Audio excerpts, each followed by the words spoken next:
Hola. Hoy nos metemos de lleno en un conjunto de ideas, la verdad, bastante potentes. Vamos a explorar eso de la transformación personal, el poder de la mente, la conexión con una energía universal y hasta cómo mejorar relaciones. Todo esto viene de una serie de reflexiones, de textos, inspirados en las enseñanzas de Joe Dispenza, que hemos estado revisando.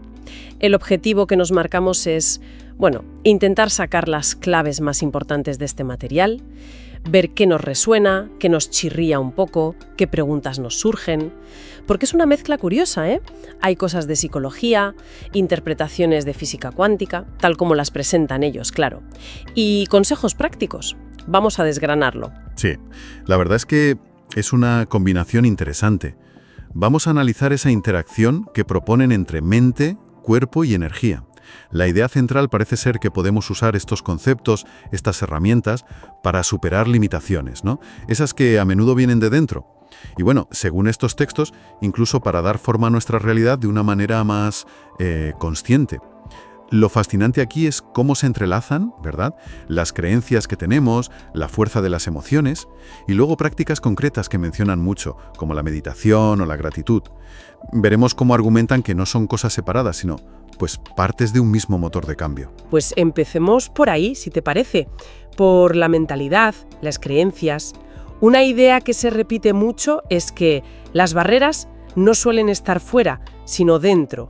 Nacen de ese no puedo o esto no es para mí, frases que a veces nos decimos casi sin darnos cuenta.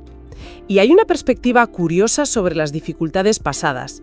En vez de verlas como un peso, las presentan como campos de entrenamiento, como si nos hubieran servido para desarrollar fortalezas. Le da una vuelta, ¿no?, a cómo vemos nuestra propia historia. Exacto, es un reenfoque total. Y para trabajar esas creencias limitantes proponen como un proceso, ¿no? En 3 fases, diría yo. Primero, la conciencia. O sea, simplemente observar tus pensamientos, los que vuelven una y otra vez, sin juzgar, darte cuenta. Segundo, el cuestionamiento. Preguntarte, ¿de dónde sale esto? ¿Es mío de verdad? ¿Es tan cierto como parece? Y tercero, y esto lo recalcan mucho, la acción. Una acción deliberada, valiente. Dicen que la acción es lo que de verdad disuelve la limitación. Ponerte en marcha. Eso conecta mucho con el miedo a salir de la zona de confort, ¿verdad? Esa lucha entre el dolor conocido y el vértigo de probar algo nuevo. Hay una frase en las fuentes que impacta. La comodidad es el enemigo de la grandeza. Sugiere que para crecer hay que aceptar cierta incomodidad. Y justo por eso, el diálogo interno es fundamental según estas ideas. En uno de los textos proponen hasta un desafío de 3 días, algo así como comprometerte a hablarte bien, con ánimo, durante 72 horas, como un primer empurrón para notar un cambio. La idea es que ese cambio consciente de voz interna empieza a crear, nuevas rutas en el cerebro. La explicación que dan es que los pensamientos no son algo abstracto, ¿sabes?, sino que tienen una base física, como patrones de energía que influyen en nuestra química cerebral.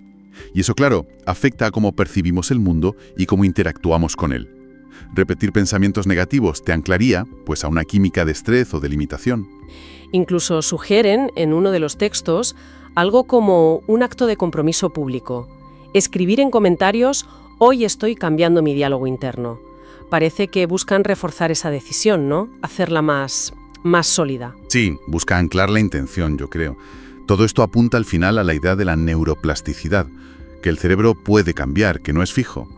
Sugieren que dirigiendo la atención y la intención de forma consciente, construimos esos nuevos circuitos. Se trataría de afrontar los desafíos no como víctimas, sino desde un lugar de poder interno que se construyera activamente. Vale. Y aquí la conversación da un giro, ¿no?, hacia conceptos quizá un poco más abstractos. El segundo bloque va sobre energía, el campo cuántico y eso que llaman manifestación. Siempre desde la perspectiva de estas fuentes, claro. Introducen la idea de un campo cuántico. Lo describen como una red invisible de energía e información que conecta todo, a un nivel muy fundamental. Sí, es importante aclarar cómo lo presentan. No se meten en la física cuántica académica, ¿eh? Usan algunos conceptos, pero de forma más interpretativa, diría yo. Hablan de partículas no como cosas fijas, sino como potenciales en un campo de energía, ondas más bien, y que nuestra observación, nuestra conciencia, influye en cómo esos potenciales se concretan en la realidad que vivimos. ¿Suena complejo? La idea que presentan es que el universo, en su base, no es materia sólida, sino estos campos de energía vibrando. Y mencionan como algo muy intrigante fenómenos cuánticos, como que las partículas puedan estar en varios sitios a la vez o conectadas al instante a distancia, cosas que chocan con nuestra lógica diaria. Y el puente que construyen desde ahí es hacia la manifestación. Aquí el concepto clave que presentan es bastante rompedor para mucha gente. Argumentan que es necesario sentir la emoción de la realidad que deseas antes de que se materialice. ¿Cómo? Sentirla antes. Normalmente esperamos a tener algo para sentirnos bien por ello, ¿no? Justo. El enfoque normal es, cuando tenga X me sentiré Y. Estas fuentes le dan la vuelta. Debo cultivar el sentimiento Y, ya sea abundancia, gratitud, amor, salud, a nivel interno, o sea, en mis pensamientos, emociones, en mi identidad profunda, para atraer o crear la realidad X.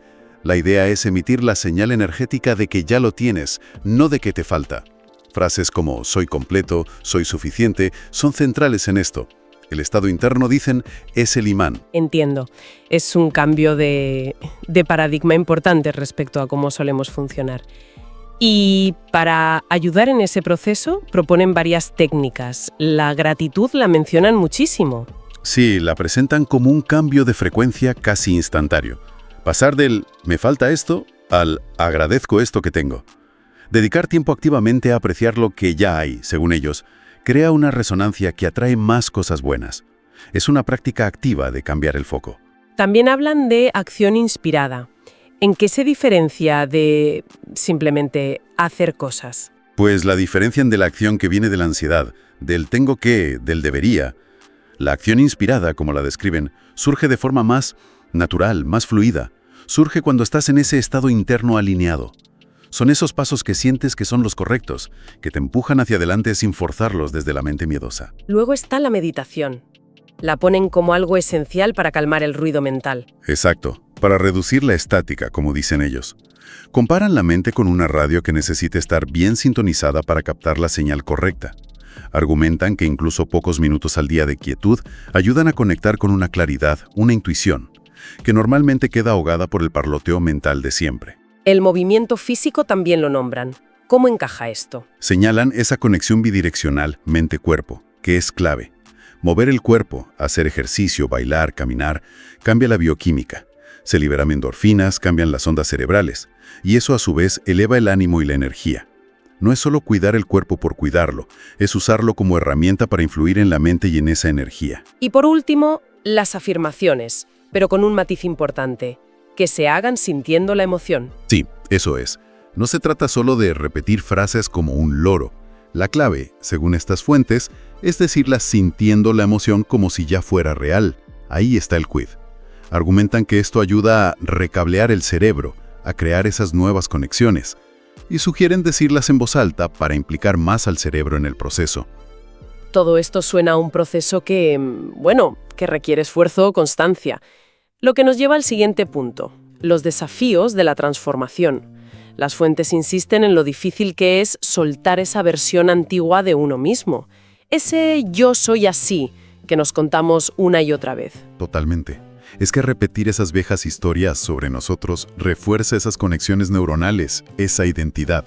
Para cambiar, dicen, hay que dejar de regar esas viejas narrativas. Describen, por ejemplo, los retiros o talleres basados en estas ideas como procesos muy intensos, a veces con fuertes liberaciones emocionales, lloros, gritos, pero que sin embargo parecen llevar a una sensación de gran claridad y bienestar al final. Mencionan incluso una anécdota curiosa sobre comparar fotos de los ojos antes y después y ver un cambio notable. Es como si hubiera que pasar por una especie de crisis controlada para romper con lo viejo, ¿no? Podríamos llamarlo un periodo de transición, sí. Y advierten que puede ser incómodo. Los viejos patrones luchan por sobrevivir, por mantenerse. El cerebro, acostumbrado a lo familiar, genera resistencia. Es aquí donde meten una distinción que me parece crucial. Motivación versus disciplina. La disciplina, en cambio, la presentan como la constancia. basada en hábitos que automatizas. Es hacer lo que te has propuesto, tengas ganas o no. Usan la analogía del corredor novato. Al principio es duro, claro, pero con disciplina, aunque la incomodidad no desaparezca del todo, aumenta tu capacidad para manejarla y seguir. La clave es no rendirse cuando se pone cuesta arriba. La disciplina construye el nuevo yo. Interesante distinción. Y también hablan de diferentes caminos para llegar a esa transformación. Uno como más directo, ¿no? Y otro más largo y doloroso si hay mucha resistencia. Si lo comparan con un viaje, es una buena metáfora. Puedes tomar la ruta directa, la que llaman de los milagros, si sueltas esa resistencia y te alineas con el proceso. Ponen un ejemplo de un viaje corto. O puedes tomar la ruta larga, llena de baches, de dudas, de sufrimiento, si te aferras a lo viejo. El mismo viaje, pero mucho más largo y pesado. Sugieren que algunas personas parece que necesitan experiencias más duras, golpes, para finalmente rendirse al cambio y soltar el control. Al final dicen, se llega igual, pero el cómo depende de esa resistencia interna. Cambiamos ahora de tercio y vamos al terreno de las relaciones. Aquí las fuentes presentan una perspectiva particular sobre las dinámicas hombre-mujer. Y es importante subrayar esto. Simplemente vamos a exponer lo que dicen los textos, sin validarlo ni refutarlo. Es lo que hemos encontrado en el material. Correcto. La neutralidad aquí es importante. Según estas fuentes, los hombres, ya sea por razones evolutivas o culturales, parece que disfrutan del desafío, de la conquista, de resolver problemas. Si una relación se percibe como demasiado fácil o garantizada desde el inicio, podría, según esta visión, disminuir el interés masculino porque falta ese elemento de ganárselo. La perspectiva que se ofrece entonces es que una mujer que entiende esto no persigue, sino que crea un espacio para que el hombre la elija activamente. Ojo, no significa ser distante o jugar, según aclaran, sino tener estándares claros, mantener una vida propia interesante y dar espacio para que él invierta y demuestre interés. El texto sugiere que esto aumenta el valor percibido, porque, se valora más aquello que requiere un esfuerzo conseguir. Es una visión específica de la dinámica de atracción que presentan estas fuentes, sí. Más allá de esto, que como bien dices, solo reportamos, los textos también ofrecen consejos sobre relaciones que son más universales, quizá, menos controvertidos. ¿Cómo cuáles, por ejemplo? Pues se centran mucho en la comunicación consciente. Hablan de la importancia de un diálogo abierto, sincero, de compartir no solo lo bueno, sino también las vulnerabilidades, los miedos, los sueños. Y sobre todo, insisten en la escucha activa. Intentar comprender de verdad a la pareja, desde su punto de vista. Sin interrumpir, sin preparar la respuesta mientras el otro habla, escuchar para entender, no para replicar. Y vuelve a aparecer la gratitud, ¿verdad? Sí, aplicada a la pareja.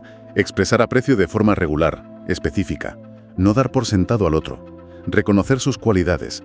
Agradecer gestos concretos. Valorar el tiempo juntos. Los elogios sinceros. El reconocimiento mutuo. Son pilares, según estas ideas. Además de estos principios, proponen acciones muy concretas para avivar la conexión, ¿cierto? Efectivamente. Sugieren crear pequeños rituales de pareja.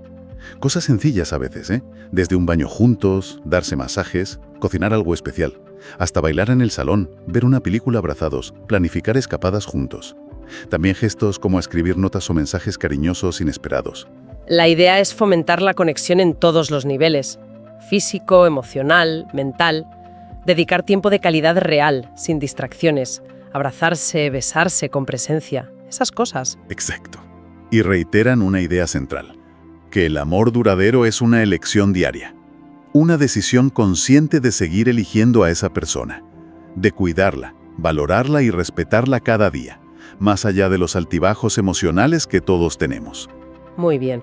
Y llegamos ya al último tramo de este análisis, que se centra en encontrar nuestro lugar y confiar en la intuición. Las fuentes hablan de hallar nuestro asiento propio, nuestro propósito o camino. Sugieren que sentirse perdido, apático, puede ser una señal de no estar alineado con él. Y la brújula, para encontrar ese lugar, según estos textos, es el corazón. No el órgano físico, sino un centro interno de sabiduría, de intuición. Proponen prestar atención a las emociones como si fueran un juego de frío o caliente. Lo que te entusiasma, lo que te hace sentir vivo, eso te indica que vas por buen camino. Sugieren usar micromomentos del día, esperando el autobús, por ejemplo, para conectar brevemente y preguntar, ¿qué dice mi corazón sobre esto? Una pausa y una pregunta interna. Confiar en la intuición entonces, en ese centro de poder interior del que hablan. Justamente, describen este centro como el lugar de nuestra verdad, de nuestro amor, de nuestra sabiduría innata. La comunicación desde aquí no sería a través de la lógica racional pura, sería más bien a través de sentimientos, de una certeza interna. Afirman que este es nuestro estado natural y que el estrés, el miedo, la duda son como interferencias, como estática en la línea. ¿Y cómo se accede a esa señal más clara? ¿Cómo se reduce esa estática? La clave, repiten una y otra vez, es la quietud. No necesariamente silencio fuera, sino quietud interna. Calmar la mente para poder escuchar esa voz más sutil. Ven los desafíos de la vida no como problemas a secas, sino como invitaciones a conectar con ese poder interior, a buscar respuestas dentro, no solo fuera. La sabiduría del corazón, dicen, a menudo sabe la respuesta antes de que la mente la pueda razonar o articular lógicamente. Es esa sensación visceral de esto es o esto no es. Y recalcan que este poder no hay que crearlo, sino redescubrirlo. Ya estaría ahí, solo que cubierto por capas de condicionamiento, miedos, creencias. El trabajo es limpiar esas capas. Usan la analogía de un lago tranquilo. Solo cuando el agua está en calma puede reflejar el cielo con claridad. Hemos tocado muchísimos temas basándonos en este material, desde el poder que le dan a las creencias y al diálogo interno, pasando por la gestión del estado emocional como clave para eso que llaman manifestación, el desafío y la disciplina del cambio, las perspectivas sobre relaciones, hasta esta llamada a conectar con la intuición y el propósito. Visto así en conjunto, ¿cuál dirías que es el hilo conductor de todo esto? Pues, si tuviéramos que destilar una esencia de todas estas ideas presentadas en las fuentes, yo diría que es la de una profunda interconexión entre lo interno y lo externo. Mente, cuerpo, energía y la realidad que experimentamos no estarían separados, sino en un diálogo constante. Y sobre todo, subrayan la necesidad de una participación activa, consciente. No se trata de esperar pasivamente a que las cosas pasen, sino de asumir un rol protagonista en nuestra propia vida y transformación, a través de la disciplina, de la elección consciente, de la acción alineada con esa sabiduría interna que proponen buscar. Interesante síntesis, sí señor. Y para cerrar, como siempre, dejemos una pregunta flotando. Una reflexión inspirada en todo esto que hemos explorado hoy, a partir de estas fuentes. Si aceptamos por un momento esa premisa de que nuestra realidad interna tiene un impacto tan directo en nuestra experiencia externa, ¿cuál sería ese primer pensamiento recurrente, esa creencia raíz o ese diálogo interno específico que, si empezáramos a transformar hoy mismo, podría iniciar el cambio más significativo que buscamos en nuestra vida? Ahí queda eso.